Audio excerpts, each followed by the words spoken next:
ಅಂತ ತಮ್ಗೆ ಸ್ವಲ್ಪ ಎಲ್ಲ ಗೊತ್ತಿರಬೇಕು. ಅದರಲ್ಲಿ ಸ್ವಲ್ಪ ದನ ಕಾಯ್ಕೋತಾನೆ ಅವ್ರ ಜೀವನ ಹೆಂಗಾಯ್ತು ಅಂದ್ರೆ ಸ್ವಲ್ಪ ಬೆಳವಣಿಗೆ ಆಗ್ತಾ ಹಂಗೆ ಬೆಳವಣಿಗೆ ಆದ್ಮೇಲೆ ಆ ಸಿದ್ದರಾಮೇಶ್ವರಿಗೆ ಹೆಂಗಂದ್ರ ಈ ಕಡೆ ಈ ಬಾಹ್ಯ ಲೋಕದಲ್ಲಿ ಅವರ ಜೀವನ ಈ ಕಡೆ ಈ ಜನ ಈ ದುನಿಯಾ ಇದನ್ನ ನೋಡ್ಬೇಕು ಮಾಡ್ಬೇಕು ಅಂತ ಹೇಳಿ ಅವ್ರ ಮನಸ್ಸಿನಲ್ಲಿ ಒಟ್ಟೆ ಇಲ್ಲ ಅಂತ ಸದಾ ಅವನ ಜೀವನ ಧ್ಯಾನದಲ್ಲಿ ಆ ಪರಮಾತ್ಮನ ಧ್ಯಾನದಲ್ಲಿ ಇರೋದು.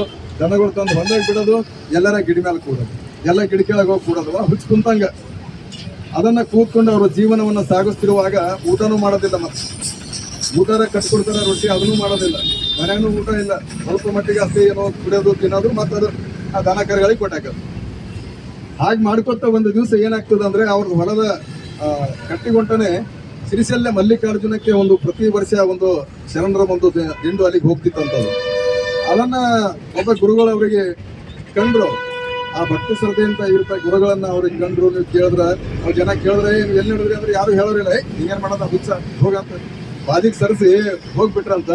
ಅದರಲ್ಲಿ ಒಬ್ಬರು ದಯಾ ಕರುಣೆ ಇದ್ದವರು ಒಬ್ಬ ಗುರುಗಳು ಇರ್ತಾರಲ್ಲ ಜ್ಞಾನವಂತವ್ರು, ಅವರು ಏನ್ ಮಾಡ್ತಾರಂತ ಅಲ್ಲಿ ಬಂದು ಎಲ್ಲಿಗೆ ನಡೆದ್ರಿ ಅಂದ್ರೆ ನಾವು ಸಿರಿಸೆಲ್ಲೆಕ್ಕೆ ಹೋಗ್ತಾ ಇದ್ದೀವಿ.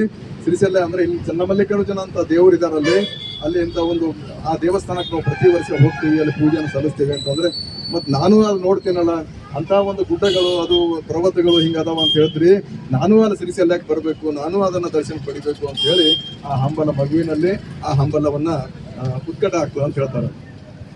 ಆವಾಗ ಅವರು ಗುರುಗಳು ಅಂತಾರೆ, ಆಯ್ತಪ್ಪ ನೀವು ಬರ್ತಿ ಅಂದ್ರೆ ನಡಿ ಅಂತ ತಿಳ್ಕೊಂಡು ರೆಡಿ ಆಗ್ತಾರ. ಅದಕ್ಕೆ ಪೂರ್ವದಲ್ಲಿ ಆ ಗುರುಗಳಿಗೆ ಏನಾಗ್ತದ ಹಸು ಆಗಿರ್ತಾವ ಅಂತ ಅಲ್ಲಿ ಹೇಳ್ತಾರಲ್ಲ, ಊಟದ ಪ್ರಸಾದ ಬೇಕು ಅಂತಂದಾಗ ಅವನಿಗೇನು ತಾಯಿ ಕಟ್ಟಿರ್ಲಿಲ್ಲ, ಒಂದ್ 2 ರೊಟ್ಟಿ 3 ರೊಟ್ಟಿ ಏನಾರ ಒಂದು ಕಟ್ಟಿರ್ಬೇಕು ಪಾಪ. ಅಲ್ಲಿ ಹೊಲ್ದಾಗ ಕೂತ್ಕೊಂಡು ನಾನು ಊಟ ಮಾಡ್ತಾ ಅಂದಾಗ ಆ ಪ್ರಸಾದವನ್ನ ಅವ್ರು ಸ್ವೀಕಾರ ಮಾಡ್ತಾರೆ. ಗುರುಗಳು ಯಾರು ಅವ್ನ ಪ್ರಸಾದ ತಂದಿದ್ದು ಅವ್ರು ಸ್ವೀಕಾರ ಮಾಡ್ತಾರೆ. ಸ್ವೀಕಾರ ಮಾಡಿದ್ಮೇಲೆ ಇಷ್ಟಕ್ಕೆ ನಾನು ಹೊಟ್ಟೆ ತುಂಬಿಲ್ಲಪ್ಪ ಸಿದ್ದರಾಮ, ಇಷ್ಟಕ್ಕೆ ನನಗೆ ನನಗೆ ಸ್ವಲ್ಪ ಮಜ್ಜಿಗೆ